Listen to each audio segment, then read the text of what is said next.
ચાલો આજે એક એવી દુનિયામાં જઈએ જે આપણને દેખાતી નથી, એક એવી અદૃશ્ય દુનિયા જે છતાંય આપણી પૃથ્વી પર જીવન માટે ખૂબ જ જરૂરી છે. હા, આપણે વાત કરી રહ્યા છીએ સૃષ્ટિ મોનેરા વિશે, જે પૃથ્વી પરના સૌથી નાના પણ સૌથી શક્તિશાળી સૂક્ષ્મજીવોનું ઘર છે. તમને જાણીને કદાચ નવાઈ લાગશે, પણ જો આપણે માત્ર એક મુઠ્ઠીભર માટી લઈએ ને, તો એમાં 100 કરતાં પણ વધારે પ્રકારના બેક્ટેરિયા હોય છે. હા, 100 કરતાં પણ વધુ. આ નાનકડો આંકડો જ આપણને એમની વિશાળ સંખ્યાનો અંદાજ આપી દે છે. એટલે જ વૈજ્ઞાનિકો એમને સર્વવ્યાપી કહે છે. સિમ્પલ ભાષામાં કહીએ તો એ બધે જ છે, આપણી આસપાસ, આપણા શરીરની અંદર અને એવી જગ્યાએ પણ જ્યાં જીવન શક્ય જ ન લાગે. જરા કલ્પના તો કરો, ઉકળતા ગરમ પાણીના ઝરણામાં, સૂકા ભઠ્ઠ રણમાં, થીજી જાય એવા બરફમાં કે પછી દરિયાના છેક ઊંડાણમાં. એટલું જ નહીં, એ બીજા સજીવોના શરીરમાં પરોપજીવી બનીને પણ આરામથી રહે છે. ખરેખર એમની ટકી રહેવાની ક્ષમતા અદ્ભુત છે. તો આપણી આજની આ શોધખોળમાં આપણે 5 મુખ્ય મુદ્દાઓ પર વાત કરીશું. પહેલાં આપણે મોનેરા સૃષ્ટિને સમજીશું, પછી તેમના આકાર, તેમની ખાવા-પીવાની રીતો, જીવનમાં તેમનું શું કામ છે એ જોઈશું, અને છેલ્લે એક બહુ જ ખાસ સભ્ય વિશે જાણીશું. તો ચલો શરૂ કરીએ આપણા પહેલા પડાવથી. આ મોનેરાનું આખું સામ્રાજ્ય છે ને, એને મુખ્યત્વે 2 મોટા જૂથોમાં વહેંચવામાં આવ્યું છે. આ 2 જૂથો છે આર્કીબેક્ટેરિયા અને યુબેક્ટેરિયા. હવે જુઓ, આર્કીબેક્ટેરિયા છે ને, એ તો જાણે એક્સ્ટ્રીમ સર્વાઇવર્સ છે. એ બહુ જ અઘરી પરિસ્થિતિમાં જીવી શકે છે, કારણ કે એમની કોષ દિવાલની બનાવટ જ અલગ હોય છે. બીજી બાજુ છે યુબેક્ટેરિયા. એમને સાચા બેક્ટેરિયા પણ કહેવાય છે. એમની કોષ દિવાલ એકદમ કઠોર હોય છે અને એ આપણને લગભગ બધે જ જોવા મળે છે. ઓકે, તો હવે સવાલ એ છે કે આટલા બધા બેક્ટેરિયાને ઓળખવા કઈ રીતે? તો એમને ઓળખવાનો સૌથી સહેલો રસ્તો છે એમના આકાર. ચલો, એમના મુખ્ય આકારો પર એક નજર નાખીએ.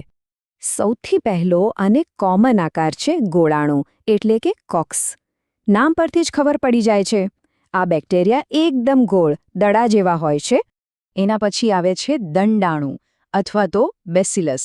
આ બેક્ટેરિયા લાંબા, સળી જેવા આકારના હોય છે. ઘણા જાણીતા બેક્ટેરિયા આ જ શેપના હોય છે. અને ત્રીજો મુખ્ય આકાર છે સર્પાણુ, એટલે કે સ્પેરિલમ. આ તો એવા જાણે સ્પ્રિંગ જેવા વળેલા હોય છે. બસ આ 3 મુખ્ય આકારના આધારે જ વૈજ્ઞાનિકો મોટાભાગના બેક્ટેરિયાને ઓળખી કાઢે છે. ચાલો, આકારની વાત તો થઈ ગઈ, પણ આ સૂક્ષ્મજીવો જીવે છે કઈ રીતે? મતલબ, એમનો ખોરાક શું છે? એમને ઊર્જા ક્યાંથી મળે છે? ચાલો એ સમજીએ. જો, પોષણ મેળવવાની બેઝિકલી 2 રીતો છે. કેટલાક બેક્ટેરિયા સ્વયંપોષી હોય છે, એટલે કે એ પ્રકાશ કે કેમિકલ્સનો ઉપયોગ કરીને પોતાનું ભોજન જાતે જ બનાવી લે છે. પણ મોટાભાગના બેક્ટેરિયા વિષમપોષી હોય છે. એ ખોરાક માટે બીજા પર આધાર રાખે છે. આમાંના મોટાભાગના તો વિઘટકો છે, એટલે કે મરી ગયેલા સજીવોને તોડીને પોષક તત્વોને પાછા કુદરતમાં ભેળવી દે છે. સ્વયંપોષીનું એક જોરદાર ઉદાહરણ છે નોસ્ટોક. એ એક બહુ જ મહત્વનું કામ કરે છે, જેને કહેવાય નાઇટ્રોજન સ્થાપન. એના તંતુમાં હિટ્રોસિસ્ટ નામના ખાસ કોષો હોય છે. આ કોષો હવામાંથી નાઇટ્રોજન લઈને એને એવા રૂપમાં ફેરવે છે જે વનસ્પતિઓ વાપરી શકે. આ પ્રક્રિયા વગર તો પૃથ્વી પર જીવનનું ચક્ર જ અટકી જાય. આ બધી વાત પરથી એક વસ્તુ તો સ્પષ્ટ છે. બેક્ટેરિયા આપણા જીવનમાં બેવડો રોલ ભજવે છે. એ આપણા માટે સારા પણ છે અને ખરાબ પણ. ક્યારેક મિત્ર તો ક્યારેક શત્રુ. મિત્ર તરીકે જોઈએ તો આપણે રોજ જે દૂધમાંથી દહીં બનાવીએ છીએ ને, એ એમના વગર શક્ય જ નથી. આપણે બીમાર પડીએ ત્યારે જે એન્ટિબાયોટિક્સ લઈએ છીએ, એ પણ બેક્ટેરિયા જ બનાવે છે. અને પર્યાવરણમાં પોષક તત્વોનું રિસાયકલિંગ કરીને આખી ઇકોસિસ્ટમને બેલેન્સ પણ એ જ રાખે છે.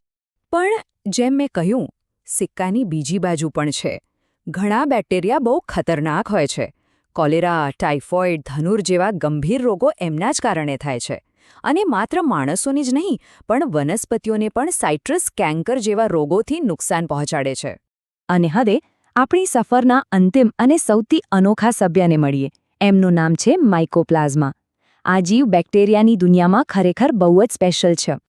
એમની સૌથી મોટી ખાસિયત શું છે ખબર છે? એમની પાસે કોષ દિવાલ જ નથી હોતી. બિલકુલ નહીં. અને આ જ કારણથી એ દુનિયાના અત્યાર સુધીના જાણીતા સૌથી નાના જીવંત કોષો છે. અને એક બીજી આશ્ચર્યજનક વાત, એ ઓક્સિજન વગર પણ જીવી શકે છે. પણ ભલે આટલા અનોખા હોય, ઘણા માઇકોપ્લાઝમા પ્રાણીઓ અને વનસ્પતિઓમાં રોગ ફેલાવે છે, એટલે ફરી પાછી એ જ શત્રુવાળી ભૂમિકા આવીને ઊભી રહે છે. તો આપણે આજની વાત અહીં પૂરી થાય છે, પણ જતા પહેલા એક સવાલ મૂકીને જાઉં છું.